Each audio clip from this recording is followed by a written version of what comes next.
సంతోషాలు దుఃఖాలు భరించలేనివి కూడా మనం అనుభవిస్తూ చివరికి ఆత్మహత్య చేసుకునేదా కూడా చాలా మంది వెళ్ళిపోయిన పరిస్థితి కూడా ఉంది. ఎందుకు ఎంత బాధను వేదన అనుభవించాల్సి వస్తుందంటే మనిషి దేవుని విడిచి మార్గాన్ని తప్పటమే దీనికి కారణం. ఎందుకంటే ఆదాముకి దేవుడు ఎంతో వైభవాన్ని ఇచ్చాడు. ఆ ఏదైనా మనలో ఆయన జీవించాల్సిన జీవితాన్ని ప్రతిదాన్ని వివరించి నువ్వు ఏ పేరు పెడితే ఆ జాతికి నేను ఆ పేరు పెడతాను అని ఆయనకి అధికారం ఇచ్చి ఆ యొక్క ఏదైనా మనం ఆయన్నే ఉంచాడు.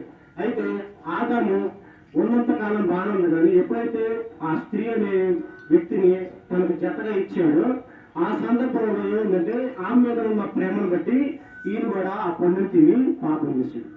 ఆ పండు లేకపోతే ఈ లోకంలో పాపం అనేది ఉండదు. కానీ ఈ లోకానికి యేసయ్య రావాలి, మనుషులు వారి యొక్క జీవిత విధానాలని లోకంలో తెలియజేయాలి, వారు అనుభవిస్తున్న ప్రతిదీ దేవదూతలు చూడాలి, ఎవరి వలన ఈ శాపాన్ని ఈ బాధల్ని మనుషులు అనుభవిస్తున్న విషయాన్ని కూడా దేవదూతలు చూసి దేవుడు సత్యవంతులను తెలియపరచడానికే ఇవన్నీ జరిగింది. అయితే మనుషులకి మరి ఉపయోగం ఏంటి? ఇన్ని బాధలు అనిపిస్తున్నాడు, వీళ్ళు చేసిన ఈ దేవదూతల వల్ల చేసిన ఈ అపరాధం ఈ భూమి మీదకి వచ్చి అనేకులను దుర్మార్గులా చేస్తుంది, మరి మనుషులు ఎలా దేవుని దగ్గరికి వెళ్తారు అనే విషయాన్ని కూడా దేవుడు ఆలోచించే యేసుని పంపించాడు.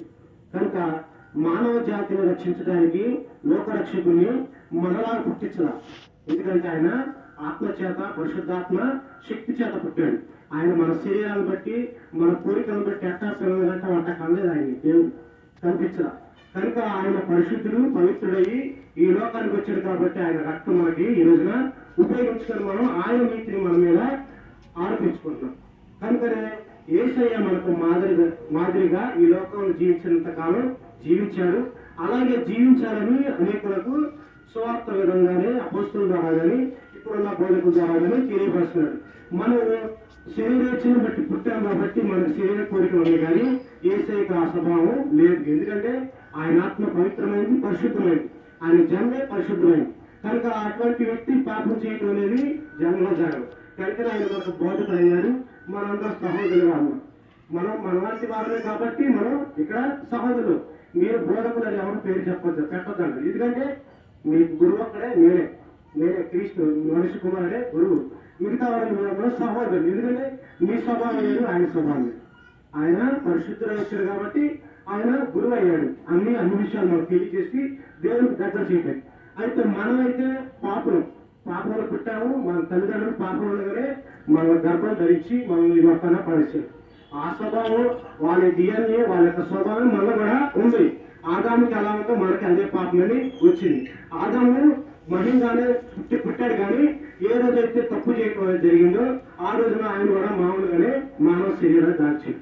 అయితే అలాంటి మహిమ గల మనుషులను మానవ శరీరం దాల్చిన మానవ మాత్రుడైన యేసయ్య మహిమ కలిగిన వాడిగా పుట్టి అనేకులను మహిమ శరీరానికి అనుగ్రహించడానికి ఆయన ఈ లోకానికి దేవుడు పంపాడు. కనుక ఈ రోజున మనం ఆయన గురించి గొప్పగా పాడుకుంటున్నాము. ఆయన రక్తాన్ని గురించి మనం ఎప్పుడు పరిశుద్ధమైనదిగా పవిత్రంగా భావించి మన యొక్క పాపాలను ఆయన రక్తంలో పడుకుంటున్నాం. కనుక ఈ భూమి మీద మనిషికి స్వతంత్రత ఉంది, కానీ స్వేచ్ఛ లేదు. ఎందుకంటే స్వతంత్రత అనేది మనకి ఆజ్ఞతో కూడింది. నువ్వు ఎట్టగానే జీవించాలని దేవుడు ఇవ్వాల, ఒక ఆజ్ఞ ఇచ్చి నువ్వు ఇలా బతకాలి. అయితే నువ్వు ఆజ్ఞతో బతుకుతావా, ఓకే, వద్దంటావా, ఓకే, ఇది స్వతంత్రత ఇచ్చాడు. కానీ స్వేచ్ఛ అనేది ఇవ్వాల. ఎందుకంటే ఆనాడు దేవుడు ఇశ్రాయేలు స్వేచ్ఛనిచ్చాడు, స్వతంత్రం ఇచ్చాడు. కానీ వాళ్ళు ఇష్టానుసారంగా బతకడం దేవుని విడిచిపెట్టి స్వేచ్ఛగా బతకడానికి ఇష్టపడ్డారు. అందుకనే దేవదూతలుగా ఆ దేవుడిని వదిలేసి ఒక దూరం చేసుకుని అదే దేవుడని, అదేవిధంగా తల్లిదండ్రులను దూషించడం, స్నేహితులను దూషించడం, వారితో ఉన్నదాన్ని దోసుకోవడం, ఈ రకమైన పాపం సంబంధమైన ఆలోచన వెళ్ళిపోయాడు. కనుక దేవుడు ఏం చేసి పాపం ఇచ్చి శ్రీరామరావు దగ్గరికి వెళ్ళిన తర్వాత ఇక నేను మీతో రాను, ఈ విధంగా మీరు ఉంటేనే నేను మీతో వస్తాను. కనుక ఆ ఆకులని 10 ఆకుల్ని 2 రాత్రి పాలకి ఇచ్చి ఆయన పంపించాడు. ఆ విధంగా ఎవరైతే ఈ భూమి మీద జీవిస్తున్నారో అటువంటి వారికి రక్షణ ఉంది. అటువంటి వారి దేవుని పిల్లలుగా జీవించడానికి అర్హులని చెప్పబడుతుంది. ఎందుకంటే ఇద్దరు కుమారుడు, ఒక తండ్రి, తండ్రి మాటనే జవదా ఆస్తి పంపకం చేస్తే నేను స్వతంత్రంగా బతకొచ్చు, స్వేచ్ఛగా ఎక్కడైనా తిరగచ్చు, ఏం చెప్పినా ఎక్కడ వస్తుంది అని అనుకుని ఆస్తిని తీసుకున్నాడు. నీతి సంబంధమైన మార్గాన్ని విడిచిపెట్టి